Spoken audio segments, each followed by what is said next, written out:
No, those who know me, that's would be a very, very bad thing. But it's great to be able to share with you tonight and have the opportunity to share, especially this time of year. I know it's coming into Christmas, things are getting busier. I've got one child that's finished school, the other one is about to finish school, so things are finishing up. I know at work can be a rush, trying to get everything done before Christmas. Don't go to Southland because it's a nightmare there. It's just people are getting last minute gifts. You've got all these social things that are coming up as well when people just want to catch you before they go on break, or people you've never seen for the whole year just all of a sudden want to catch up in the next couple of weeks. So thank you for taking time out and coming to worship tonight and coming to hear the message. You may also notice this time of year that people in people's vocabulary, words start to come into their vocabulary that you might hear more often. The things like saying that I'm at my wit's end. Or I can see the finish line in sight. Maybe they're saying, I've got nothing left in the tank, or I'm running on fumes just as we come in to this time of year. Others may say, I'm hanging on by a thread, whether that's emotionally, relationally, financially. That's what they're thinking or feeling. Or they can feel things slipping through their fingers, getting out of control. I really feel if that's you, if you're in a place where you're feeling like that tonight is a night for you, that God's given me a message to encourage you, but also to challenge you to stand firm in Him. Stand firm in Him. Because James 1 actually says that we are to consider it a pure joy, my brothers and sisters, whenever you face trials of many kinds, because you know that the testing of your faith produces perseverance. And let perseverance finish its work so that you may be mature and complete and not lacking anything. I want to dispel the myth out there that when you become a Christian, life is going to be great. It is, because God will allow you to overcome things, but it doesn't mean that we're not going to face trials. It doesn't mean that we're going to have it easy. But we have to persevere through this. And that's where we engage our faith. So tonight, I want you to perhaps there's something going on in your life. You're going through a trial. And this is a time we're going to engage our faith or re-engage our faith in this situation or circumstance. Because we need to understand that the trial may be for you, but it might not be all about you. Preparing future work that you're going to do for God to help someone else to stand firm. I know as next year we're getting ready for our vision, our theme, and if you haven't got one, then pick up one of our initiatives cards. But our scripture for next year is, therefore, as we have opportunity, let us go and do good to all people, especially those who belong to the family of believers. So you might be going through something right now that you're going to be able to share and help someone else through, help them stand firm. So let's put our faith back in God. And verse 5 says, but if any of you lack any wisdom in this trial, then you should ask God. Funny how we go there last, hey? But you should ask God, who gives generously to all without finding fault, and it will be given to you. But when you ask, you must believe and not doubt, because the one who doubts is like a wave of the sea, blown and tossed by the wind. I know that in my life, I've grown the most when I've gone through trials. My character has developed, and that's what trials do. They develop our character. They give us a strength. But the thing I've also noticed is when it comes to trials, they're all individual. I've gone through different things to what you have gone through, and there is no map. There is no instruction. But we do have a still quiet voice that can whisper to us. There is someone who will give us wisdom when we ask. So I'm believing tonight that as you are thinking about whatever your trial or whatever your circumstance is, that God is going to give you the wisdom you need. He's going to give you the courage to step out in faith and to stand firm in Him. We ready? Yeah.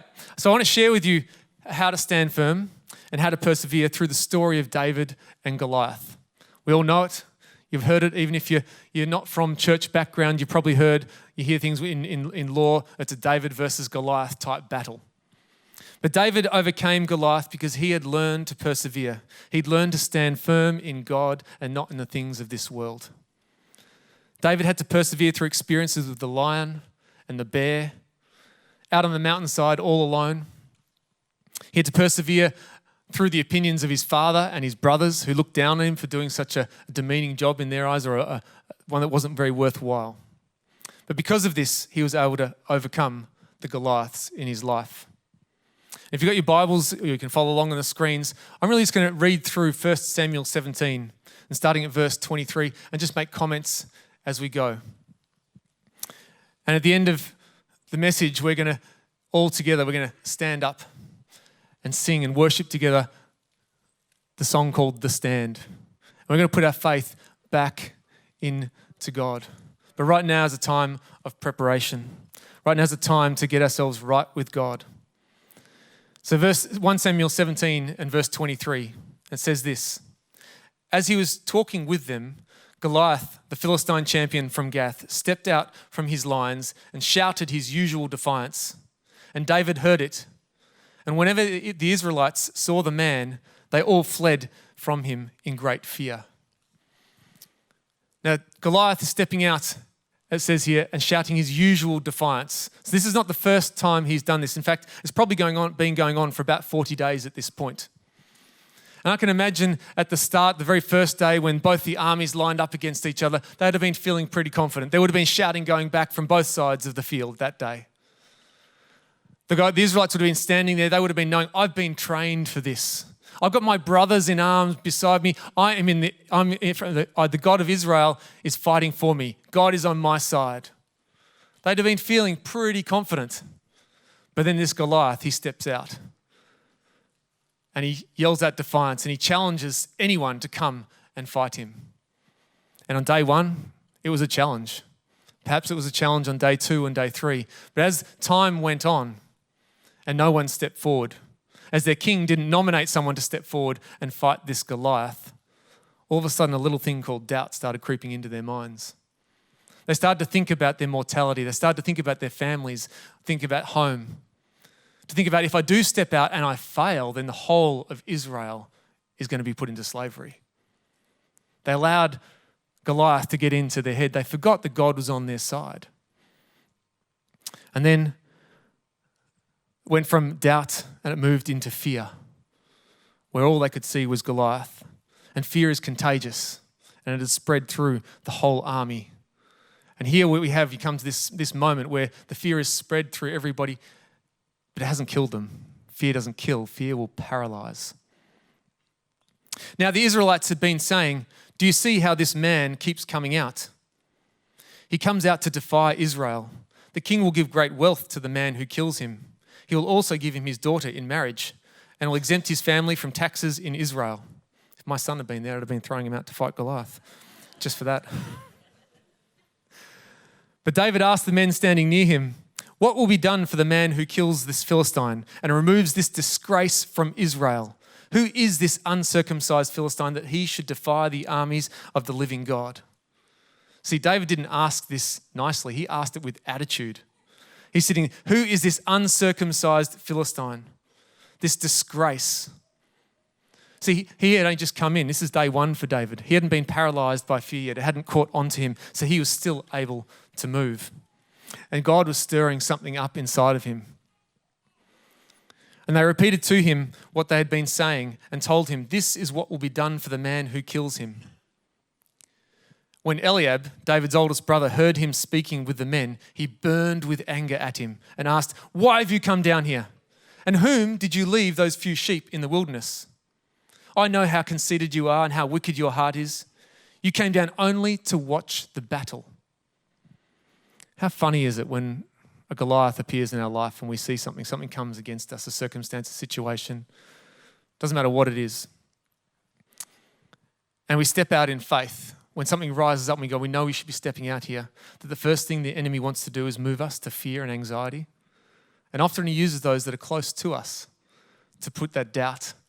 So his brother I don't know what his reasons were, but he was already in fear. He'd gone through the doubt and he felt perhaps insecure.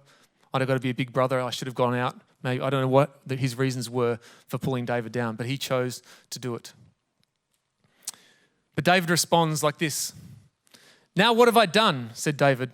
Can't I even speak? Then he turned away to someone else and brought up the same matter as the men answered him as before.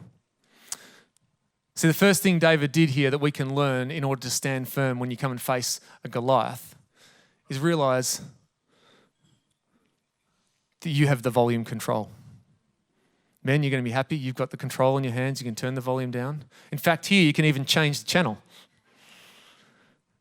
David is obviously used to this type of encouragement from his brother. But instead of listening to his brother, he turned the volume down. He changed the channel and he went to the other men to find out what was going on.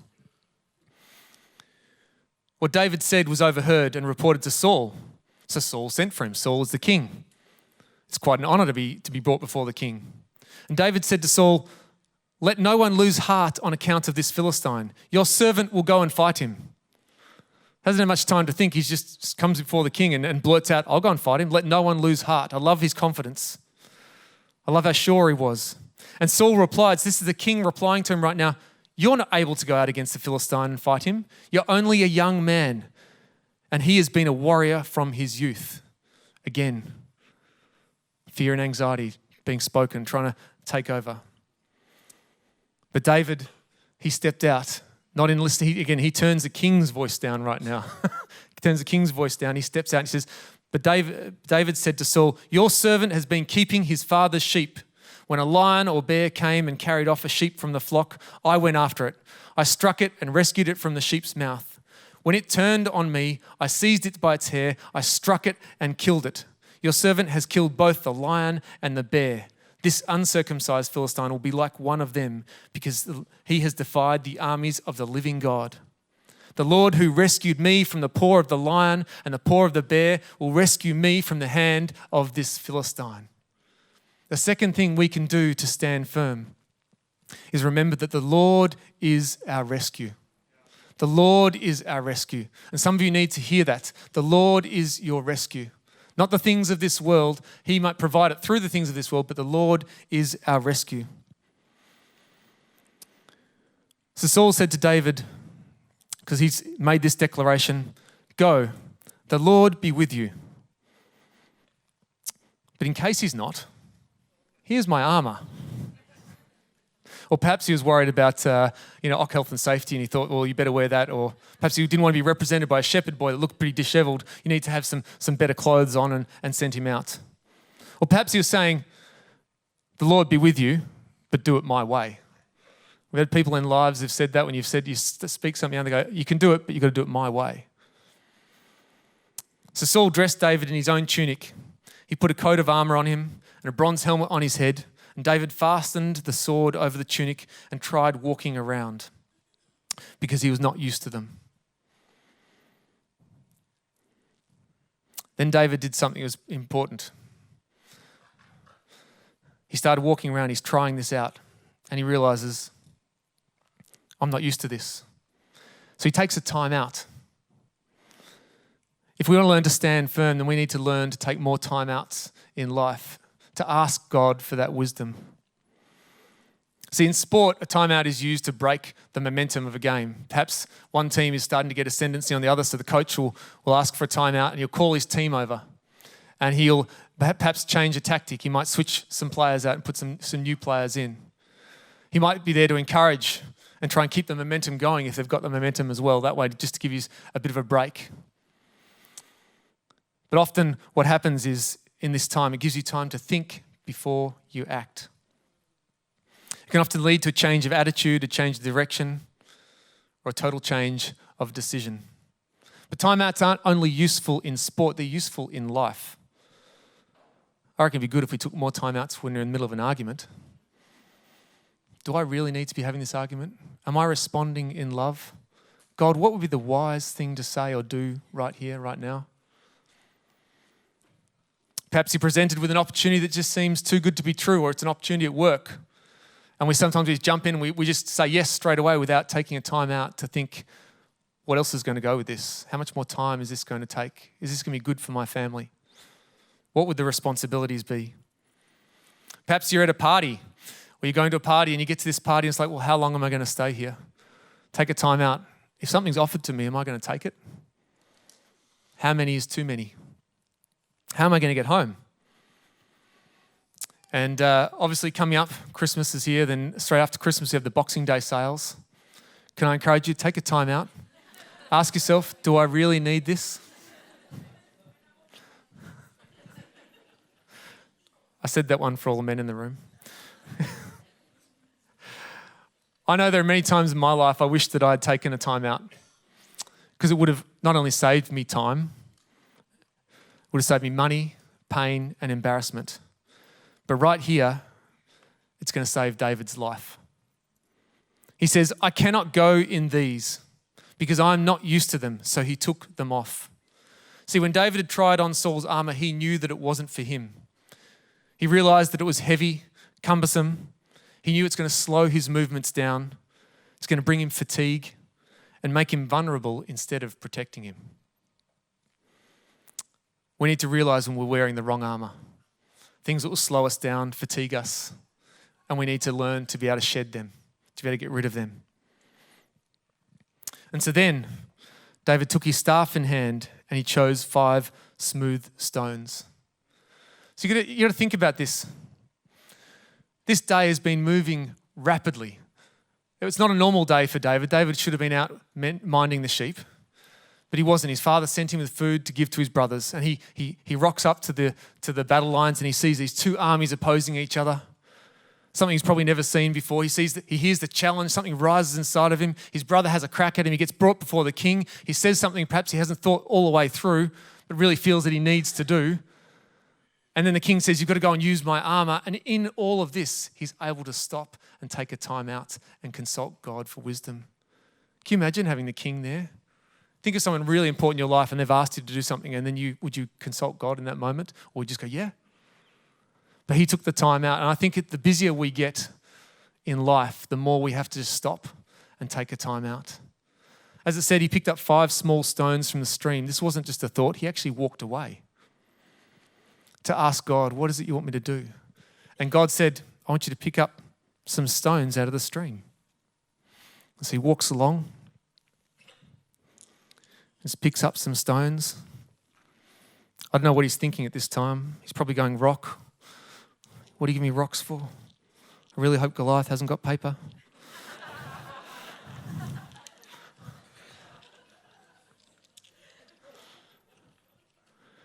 I think he would have been going,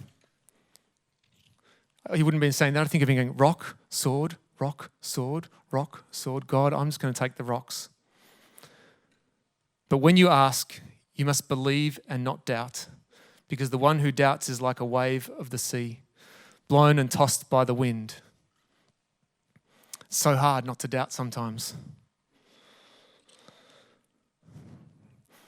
I'm going to put it in my pocket. Meanwhile, the Philistine, with his shield bearer in front of him, kept coming closer to David. He looked David over and saw that he was little more than a boy, glowing with health and handsome, and he despised him. And he said to David, am I a dog that you come at me with sticks? And the Philistine cursed David by his gods. Come here, he said, and I'll give your flesh to the birds and the wild animals. But David was having none of that. He came straight back at him and David said to the Philistine, you come against me with sword and spear and javelin, but I come against you in the name of the Lord Almighty, the God of the armies of Israel, whom you have defied. This day the Lord will deliver you into my hands, and I'll strike you down and cut off your head. This very day I'll give the carcasses of the Philistine army to the birds and the wild animals, and the whole world will know that there is a God in Israel. All those gathered here will know that it is not by the sword or the spear that the Lord saves, for the battle is the Lord's. The battle is the Lord's. That's why he was able to just take those 5 stones. He believed the battle was the Lord's. He believed that whatever he had, those small 5 stones, was going to be enough. See, God, his burdens are light and they're easy. He's going to give you something in your hand when you ask for it that'll be light and easy, something you can use. We need to stop waiting around for the knife or the gun or the bazooka or the tank. We always look at other people and go, they've got better weapons than I have. But we know the end of the story. We know that eventually David got to that place where he was very skilled with a sword. He was really good with a shield. He led the armies of Israel. He defeated many, but it started off by being obedient with the little, small things. Now, I don't know what God is going to give you tonight, but as you are asking, I believe he is going to give, because it says that he gives freely. But stop looking for the big. Look for the small. What is it that he's got that's in your hand that you can carry? And it might only be one thing, but you know what? When you've got it and you throw it, because David only needed one stone, when it was slung, it slayed Goliath. I'm not going to let it go, don't worry. They're all ducking.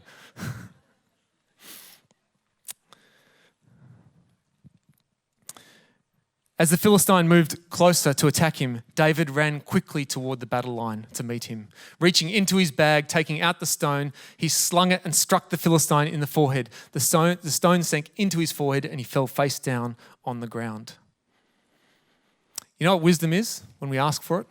Wisdom is applied knowledge. David ran quickly. He didn't wait. He didn't let the mind games begin as it happened to the Israelite army. He just said, God, you've given it to me, so I am going to use it. I am going to believe that it is going to be successful. And he held on. He held on. We had a lady in our church who's going through a health issue, and it really threw her for a six. And she didn't know what to do.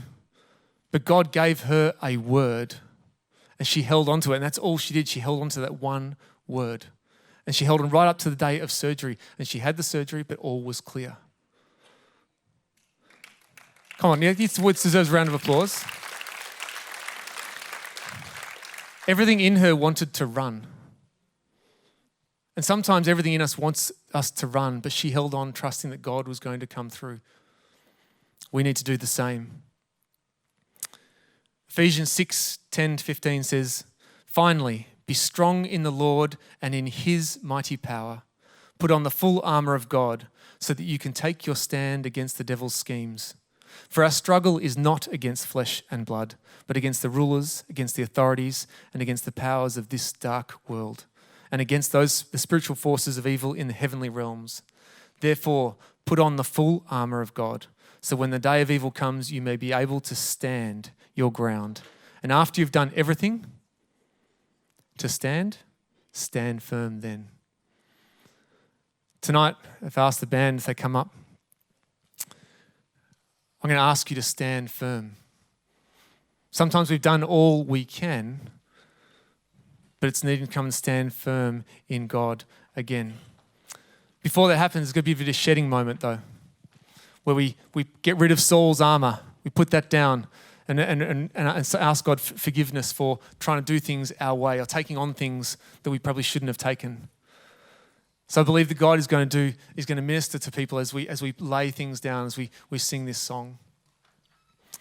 And then after that, we're going to have the prayer and the prophetic team here, and during it, if you feel need, because no army fights alone, there'll be people here who are willing to stand with you. And if you need some prayer, then they'll be here and you can come forward. But I'm believing tonight that some of you are going to stand firm for your marriage. You're going to get up, stand here and declare, I will not be defeated. My God will save. Some of you got health issues. You're going to stand up, I will not be defeated. My God is going to save. Might be finances. God will come through you. He is more than enough. He will provide. God's going to move us from fear and anxiety into faith as we hold the tension of what we can't see and stand firm in Him. We're putting the battle back into His hands. Now's not a time to give up. It's a time to give it over again. Just to prepare your hearts as a prayer, I'm going to read over you Psalm 23, and then we're going to sing together. The Lord is our shepherd, and we lack nothing. He makes us lie down in green pastures. He leads us beside quiet waters. He refreshes our soul. He guides us along the right paths for His name's sake. Even though we walk through the darkest valley, we will fear no evil. For you are with us. Your rod and your staff, they comfort us. You prepare a table before us in the presence of our enemies. You anoint our head with oil. My cup overflows. Surely your goodness and love will follow us all the days of our lives, and we will dwell in the house of the Lord forever.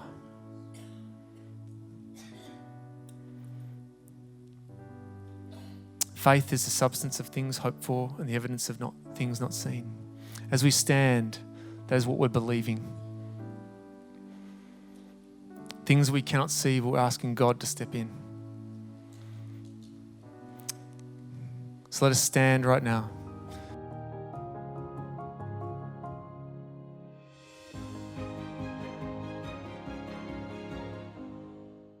Make sure you don't miss anything Bayside. Download the app today and keep up with messages, events, and blogs delivered right to your phone. Go to baysidechurch.com.au/app to download today.